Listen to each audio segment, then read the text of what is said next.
What is going on, Skull family? I'm Kyle, I'm Darin. and this is the Purple Dopes with Hopes podcast.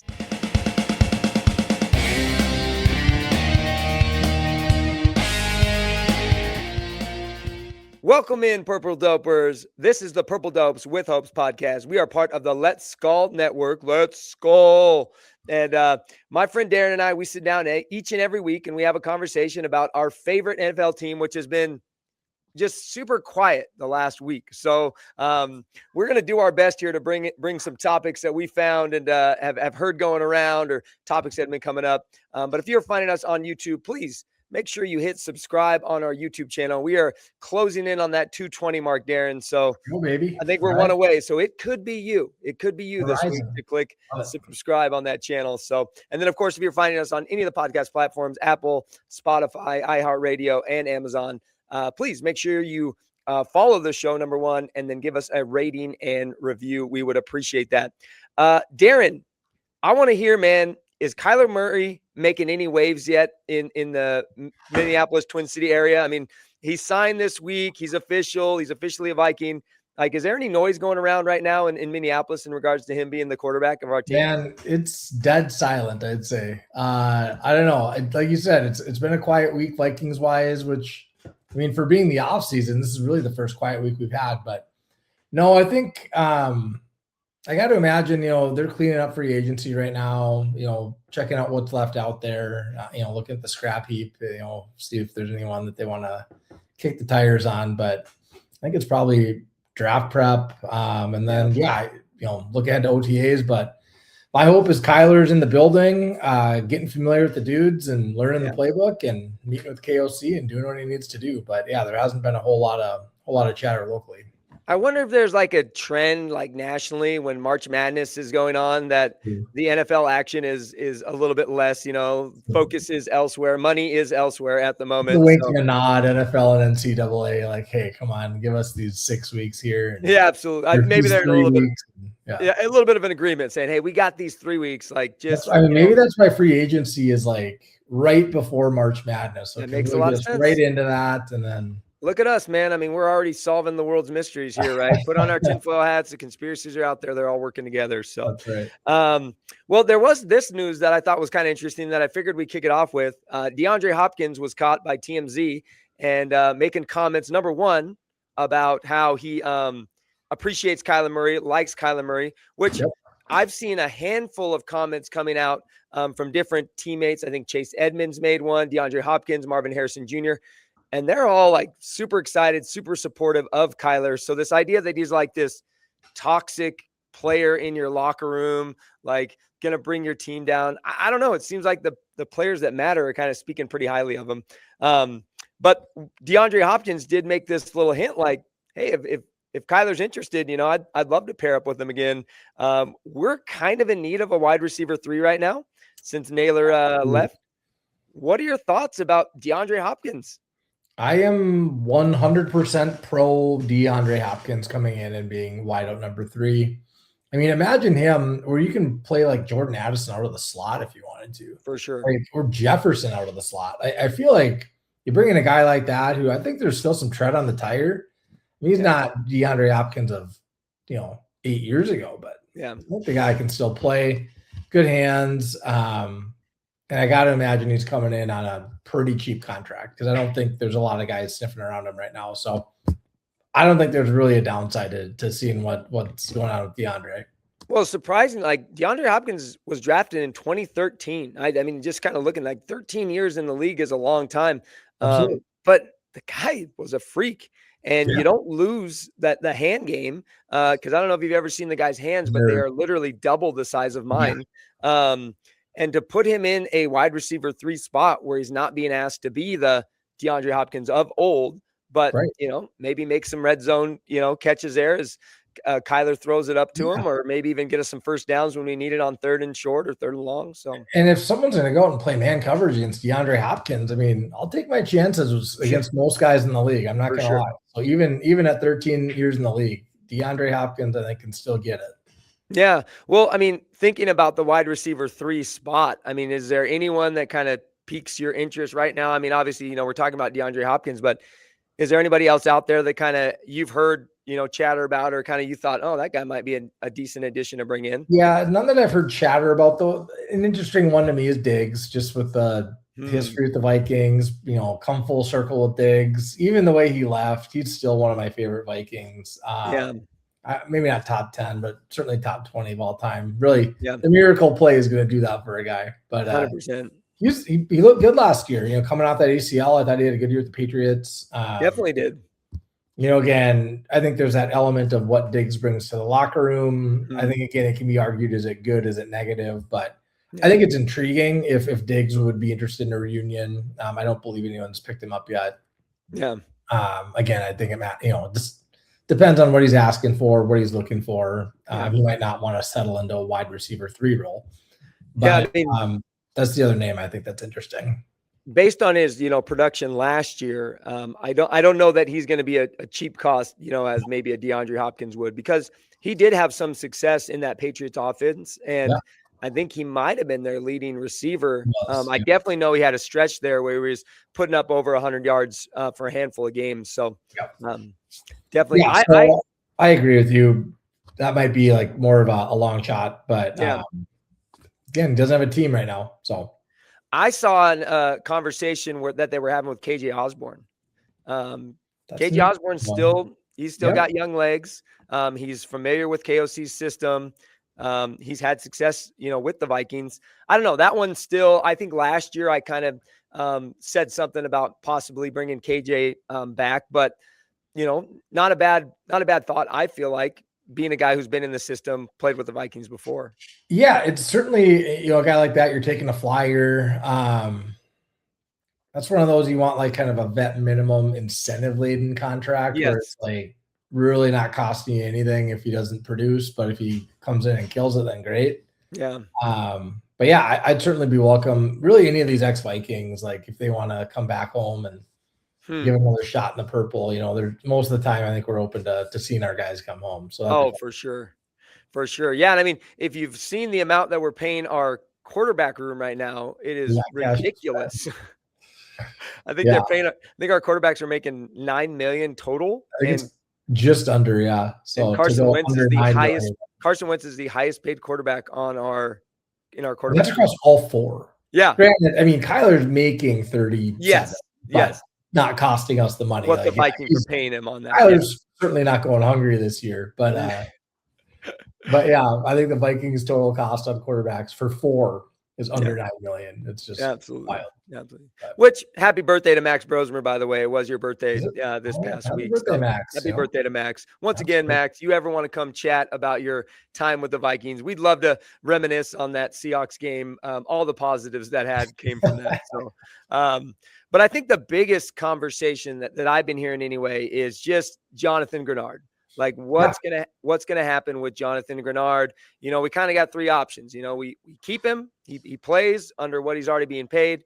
We give him the extension. We give him the contract, or we work out a trade with him. And I just kind of want to hear from you. Like, what are your thoughts right now as we kind of head into, potential draft planning, potential draft ideas with Jonathan Grenard? Yeah, so he's 28, right? So right in his prime. Age-wise, he's great. Production's been solid. Obviously, he was hurt last year more than he had been in his career. So his overall stats are lower, but I think his like pressure rate, win rate, other metrics that matter were higher. Yeah. And so clearly he's still got a lot of gas left in the tank. Guy like that doesn't come around like every day. So I love the idea of keeping him. I don't think you have too many guys that can get to the quarterback. I think he's improved on the run as well. I don't think he's going to want to play for that contract. Something tells me we could be looking at a holdout. Yeah. Now again, I'm not speculating. I guess I am speculating. Yeah. I'm not saying I know anything. We're not insiders at all here at the No, we are not. So pure speculation. Yeah, I'd be curious what we can get for him because I like the idea of shopping him because we still have Van Ginkel, we still have Dallas Turner. Yeah, Dallas Turner.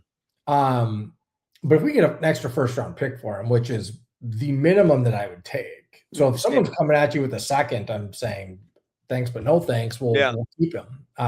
So this isn't like a let's get rid of him at all costs kind of situation. It's if we get the right offer for the right capital, okay. Yeah. But otherwise, I love what JG brings to the defense, and happy to have him back on the team. In terms of the extension, I guess that's where it gets a little fuzzy for me. Is I don't know how much he's worth. Yeah. Right, like the market for edge rushers is exploded. Yeah. Yeah. And I The don't think last he's 2 contracts worth, being signed. Yeah. right. He's not worth Myles Garrett, TJ Watt kind of money. I don't think he's quite at that level. But like again, like a good comp is probably Danielle Hunter. Yeah. Who just got, I don't remember the numbers, but he got a pretty massive deal from the Texans. So I think Grenard could be looking at that one as like, this is the comp. Yeah. And for a team that's already kind of strapped on under the cap going into this year, it's could be tough to do. So again, you can always make the numbers work if you want to. It's just, I don't know if they'll be able to figure out a solution there. Yeah, I mean, I think that you're absolutely right. Like there's a way to make the numbers work, and I think we've seen it, with these new guys coming in, these little cap gurus that we got in the front office right now. I mean, they're finding ways to find extra money and to extend guys out and you restructure contracts. I struggle with losing him. I think he's a Flores guy, and Flores has tailored this defense around the type of skill set that he brings. And so I really hope that we're able to figure something out. I think you're right. It's going to be hard, especially seeing the money that guys are getting. It's going to be hard for him to sit and say, all right, I'm going to play for the contract that I already have. I think he's going to want, I think it's still like 20 million. Yeah, exactly. Yeah.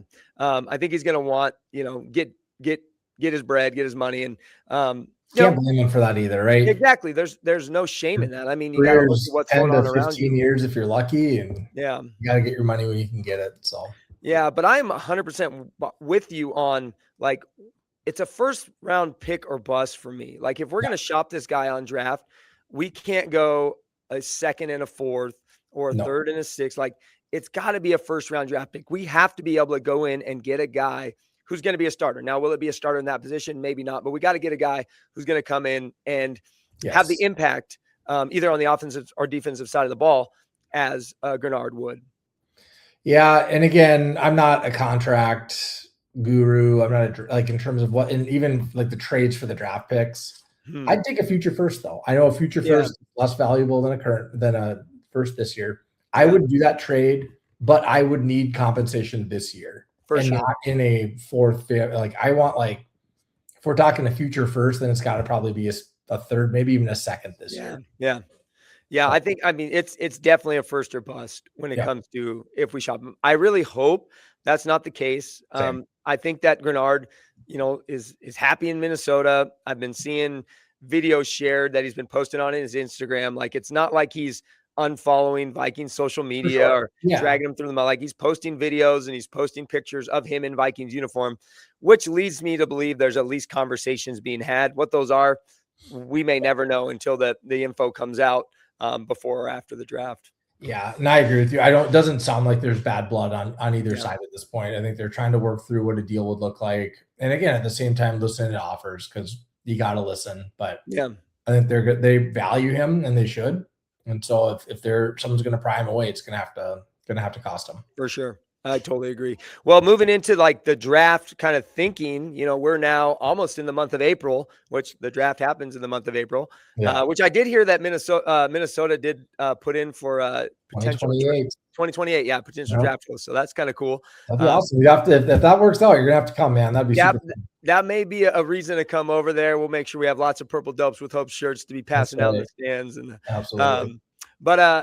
What are your thoughts as we're sitting at the number 18 pick right now?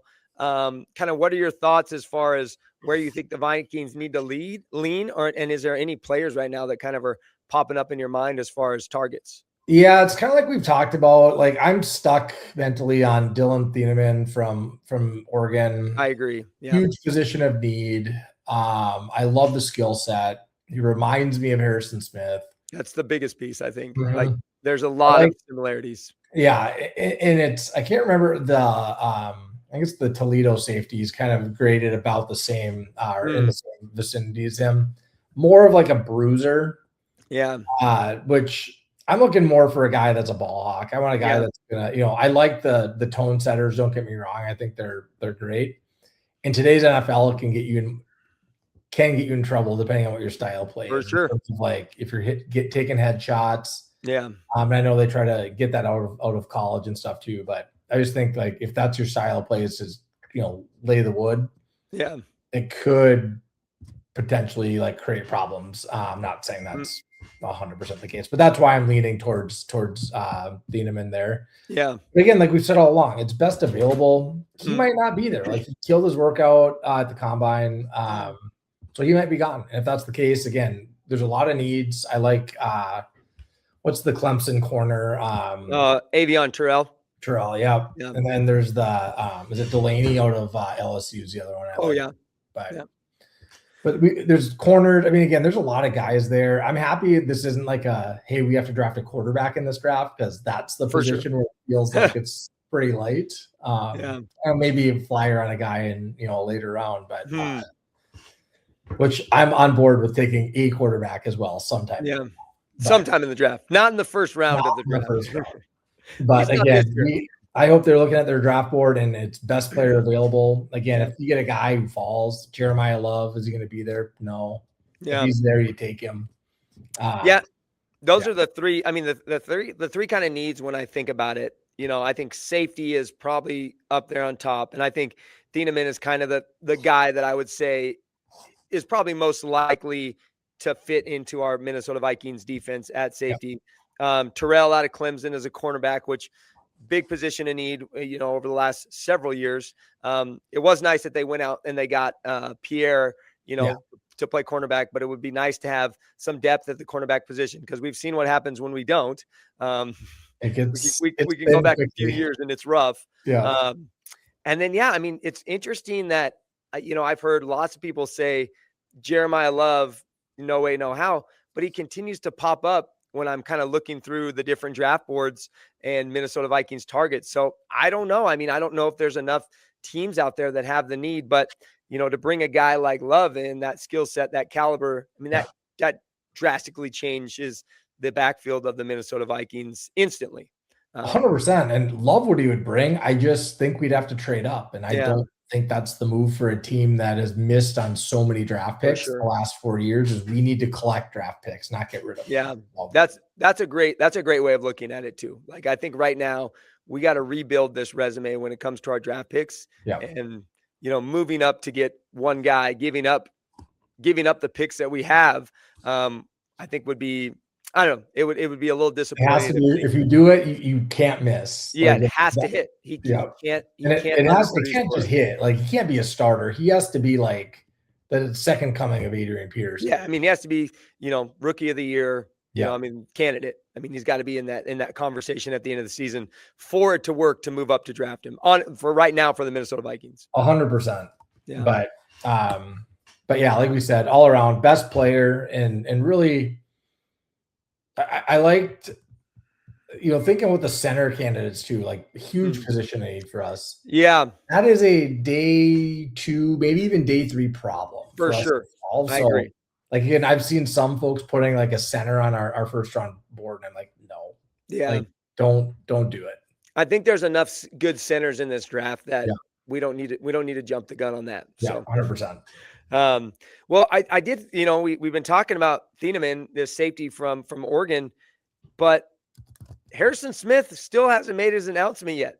So in my mind, I'm thinking, why is he waiting? And I know Rat put out a video last week, Vocal Vike, shout out Vocal Vike, kind of calling out Harrison Smith a little bit like, dude, we kind of got to know what your plans are. And I'm sure that they're having conversations maybe behind closed doors, but it would be nice to know what we got at safety coming into the season, going into the draft.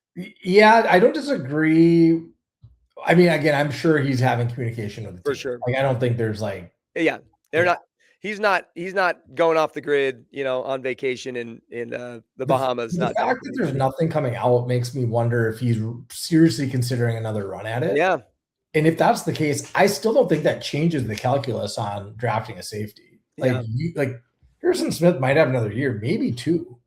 Yeah. He's not going to play for 5 years. So you Fair need a point. guy that, maybe can learn from him for a year or two if he comes back and can kind of step into that role. So, and again, even with Harrison Smith, like he didn't play every play last year. That's a good point.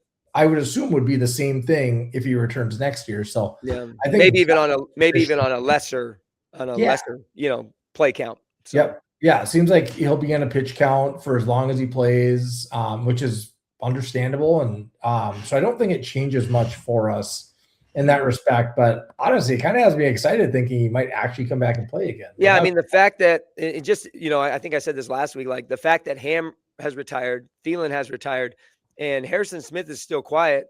I don't know. It just seems like if he was to do it, that would be the time to do it. When the confetti and the celebrations are going around for everybody. He doesn't seem like a guy to me that really wants that like moment where all rise for Harrison Smith. No, it almost seems like he's more of a guy that would have joined up with them if he wasn't truly considering a return to the Minnesota Vikings. No, and that's like one of the reasons why I'm thinking he's at least considering it. Like he's not shutting the door, so he's at least got to feel out how the offseason goes, and then he'll figure it out. But well, I mean, we anxiously wait the hitman's decision because, I mean, we saw last year. There's still gas left in the tank. I mean, I understand wanting to go out, when you still got something left to play for. It's tough when you're one of those guys that comes out and you sit the bench for the season. But I think of like a Thielen situation. It was a little bit of a letdown that his last season with the Vikings was kind of a dud. I mean, I mean, we wanted to do it for him, but for sure. And I think for him, like I was listening to, he was on someone's show, but he kind of said, you get treated a little bit differently when you're later in your career as a wideout, and he maybe didn't handle that the best, which I think what I read into that meaning, like you might not get the same routes that you got when you're younger and faster. You might have less playing time. And I think that's hard to accept with the diminishing skill set. You're not as fast or as quick, your cuts aren't as sharp. Yeah. And for him, like his hands were still as good as they've ever been. I think he's still a quality wideout. It's just for what we need in a wideout, he couldn't do, the same routes that like a Naylor, right? He's not going to be as fast as a Naylor. He's not going to be wide receiver 3 on our team. Yeah. And so for us, I remember being excited when he came back, thinking he's just step in, but I think he was the same guy he was when he left. And like he brought the same things to the table, which is not to say he wasn't a quality receiver to have on the team. Just the skills aren't what they were 7-8 years ago. Yeah. And I mean, the thing that set Thielen apart, in his time with the Vikings was the skill set, because he was undersized. He was under height. He was underweight. Like he found a way to do it based on the skill set that he had, running good routes, having really good hands. Which, as we kind of go back to our opening topic, like DeAndre Hopkins is still a monster. Like, and he still has huge hands to catch the ball with. So, like in my mind, I think of even like Randy Moss when he was kind of on the downfall of his career. He was still catching touchdowns in San Francisco. Oh, absolutely. He was still catching touchdowns because, of the size and stature and the hands that he had. Great Moss drop-in, by the way. I got to just plug, there's an article in The Athletic about him, Randy Moss, and his pro day. Oh, yeah? If you haven't read it, man, it's just hearing the stories. It's wild how much of an athlete that guy was. Like, just nuts. Like, ran a 4.5. I think he was a 4.25 40 at his pro day into the wind. Like, just well, I think next week maybe we'll do a little Randy Moss appreciation. Seriously, and send me that article, or I'll go find it, and we can share some of our takes from that article. Because I mean, I love talking some Randy Moss. I mean, how could you not? So it's crazy. The legend that is Randy Moss. Well, last thing I got here, you kind of made mention of this earlier before we started the show, that there were some conversations going on about the upcoming CBA, and I figured I'd give you just a little time to kind of share what you've been hearing and what you read. Yeah, I read an article on Pro Football Talk this week where Florio kind of outlined, I mean, really how much power the NFL has over the players and the players union, because players can't skip seasons. They can't skip games. They need these checks because your NFL career is already super short, especially compared to other sports. And especially if you're not one of these superstar players with a multi-year $20-30 million contract, you need the games, you need the time. Yeah. And so it's just kind of interesting because I think the next CBA would be like 2030 season. But as we all know, the NFL is pushing for 18 games. Yeah. And I think they want that as soon as can be. I believe it's even like 2028. Atlanta has the Super Bowl, and they haven't booked out like all of the venues that come with hosting the Super Bowl yet because they don't know when the date is. Oh, I see. Waiting to see if they can get their 18th game. 18th game added in there. Yeah, so that pushes dates out, etc. And like Florio mentioned, the best approach for the NFL is really coming to the players with call it a reasonable deal to get an 18th game for whatever they're trading. Yeah. Just letting them know this offer will not come back. So you can take it now, or next year you'll get a worse offer. For sure. And the year after that will be worse. And then if we get to the 2030 negotiations, if we have to lock you out, we're billionaires. Some of you guys are millionaires, and we'll just go ahead and shut down the league until you guys feel like you're ready to pony up. And so it really does feel like the league holds all the leverage when it comes to negotiations. For sure. And the players got to kind of get what they can get when they can get it. So hopefully they have something in mind that they want in return for an 18th game that's reasonable. Yeah. They can do an agreement. But as fans, we just don't want to see the product. We don't want to see it shut down. We want to see it suffer. But it does feel like at least when I read that article, I kind of agreed, like, yeah, it seems like the owners are coming at it with the leverage here, and they may as well play what they can play. So, absolutely. I mean, and why not take it right off the bat? Yeah. So it doesn't come back and hurt you later. I mean, it'll be interesting bringing in an 18th game. Yeah. Will we see a shorter preseason then? I wonder. Yeah. I just wonder what the pieces are going to be of that. Yeah, my understanding is the plan would just be like you take a preseason game, you make it a regular season game. Oh, gotcha. The number is still going to be at 20. It'll just be like they've always done historically, is they've cut out the preseason games, added a regular season game. So 2 preseason games, 18 regular season games. Yeah. Which honestly, like most preseason games are a joke anyway. Like what did we see JJ McCarthy in one series last year? Like 1 series in 3 games. Yep. Well, I know it matters for some of the guys trying to make the team, but overall for the broader roster, I just don't know if that's where they're trying to get them in game shape or not. Doesn't seem like it right now. But I will say an interesting aspect of this as well is then on top of the 18th game, it's world expansion, right? So they want, I think, is it 10 international games right now? And I think they want to go to 16. Oh, so wow. Everyone plays one every year. Yeah. I think it's interesting.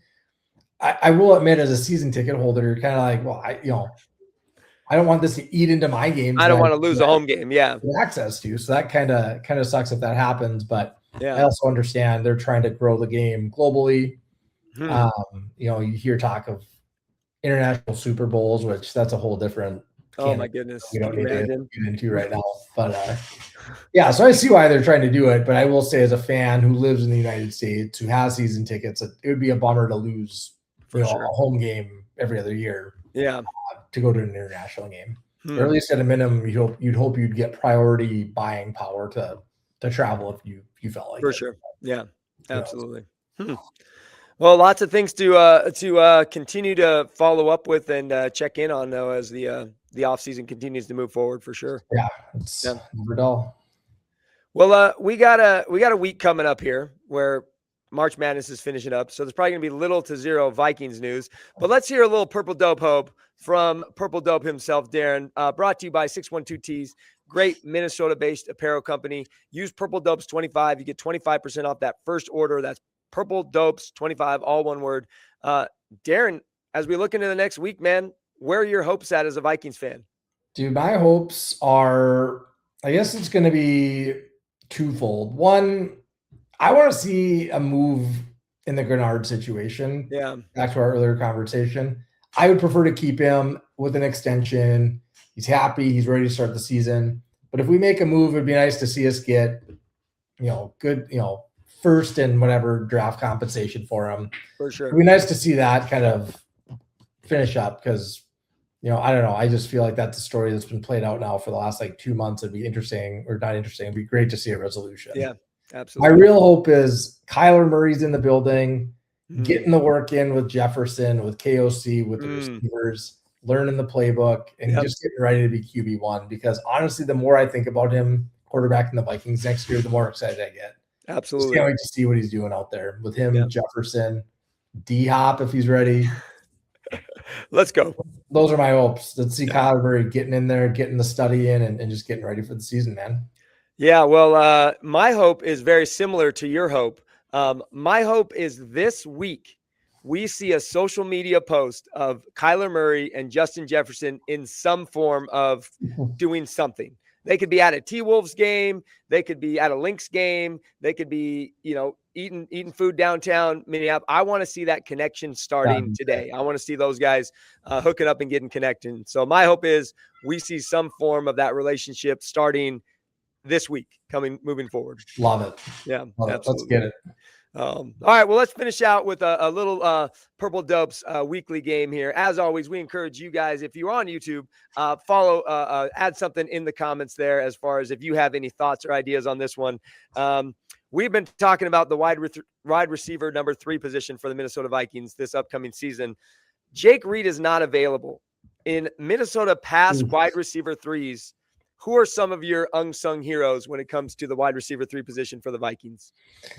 Well, like I said, I guess wide receiver 3. Let's see the unsung heroes. Oh man, this is tough. I mean, one of them I've mentioned him on the pod before, but I'm gonna go Quadre Ishmael. Chris Carter, Jake Reed, Quadre Ishmael. Man, hey, I don't want to brag right now, but Quadre Ishmael quote tweeted me on X this week because I spelled his nickname wrong.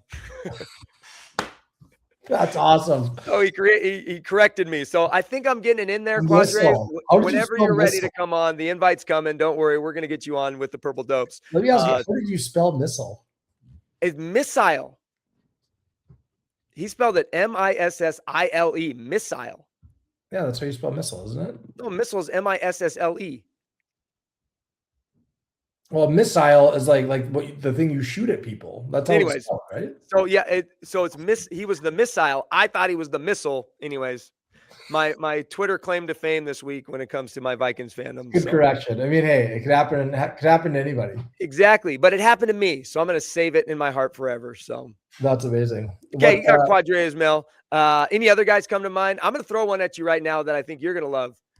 Greg Lewis. Greg Lewis, welcome to Minnesota. I mean, come on, the guy behind the first ever Minneapolis Miracle with Brett Favre. I mean, that guy to me is a true unsung hero, often not mentioned when it comes to the Minnesota Vikings. There's one more, and I feel embarrassed. I'm drawing a blank on his name. It's gonna really eat at me. So, not wide out number 3 on the Miracle team.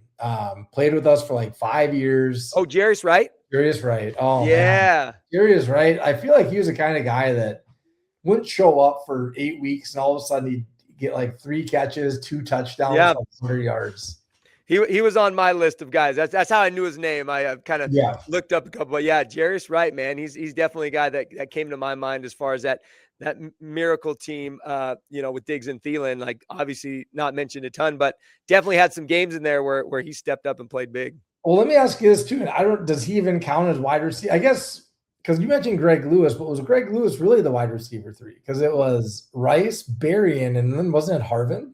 I mean, I'm just kind of thinking like not our top 2 guys out on the field, though. I guess at that point, it's like I don't really know if that team had a wide receiver. They didn't really have a wide receiver 1. It was really just a bunch of wide receivers. That's very true. Just a bunch of guys who get out there and play. That's a good point. Obviously we mentioned him, but KJ Osborne, I think, is a guy we bring in there. Mention him, just, a great guy. Had some huge TDs. I think of that game against the Colts when we made the comeback. He scores the first TD there. And that was amazing. Yeah. And then another name that when I was kind of looking down the list, Corinne Robinson. Corinne Robinson. Yeah. I mean, I don't have any like vivid memories of Corinne Robinson, but I mean, he's best known for, I believe, driving like 120 miles an hour through St. Peter, Minnesota. Yeah, that's true. Okay, I remember this. No, he was, again, just speedy dude, man. Like he'd catch the ball and he'd fly. Like he was quick as can be. Yeah. Help me out here. So when Carter left, it was Moss. It was Nate Burleson. So, and actually, I take it back. I think Nate Burleson was a wide receiver 3 when we had Moss and Carter there. I think he was. Yeah. And then So he kind of took over for Carter. I can't remember who was wide receiver 3 when it was Moss, Burleson, and then. I mean, was Sidney Rice ever a wide receiver 3? I mean, did he come in as a top guy? Because his rookie season wasn't really the top guy though was the problem. Like well, 2008, I would argue that 2009. 2009, yes, 2000, yeah. But before then, he was. I don't know. I think he was considered one of our top 2. Yeah, for sure. I don't know if he ever really put up stats like it. Yeah. Anyways, we would be interested to hear from the Purple Dubs fans if you got a favorite wide receiver 3. Take us back. We want to go back to the 70s and the 80s before our Vikings fandom truly began. Drop some of those favorite wide receivers in the comments of the video here. But Darin, that's a wrap for this week, man. Episode number 34 that we just finished, man. So, man. Just so you know, we are in the top 1% of podcasts in the world right now because apparently podcasts don't go past 30 episodes. So we are like, we're in the top tier. That has nothing to do with the amount of viewers or the amount of watches, but the amount of episodes we've dropped. Longevity. That's what it's all about. We are in the top 1%. Yeah. So I will take that 1% all day 100%. Long. So absolutely. Well, if you are one of our Purple Dub fans, please make sure you subscribe to our YouTube channel. Let's get to 220 this week. And then, of course, make sure you follow along on the podcast platforms, Apple, Spotify, iHeartRadio, and Amazon, and then rate and review our show. We're going to be coming with some Straight Skull next week and bringing another awesome, fun content creator guest of the Minnesota Vikings fandom. So should be fun. Love it. Can't wait, man. All right, Vikings fans, always remember, we skull, you skull, we all skull together. See you guys next week. Skull.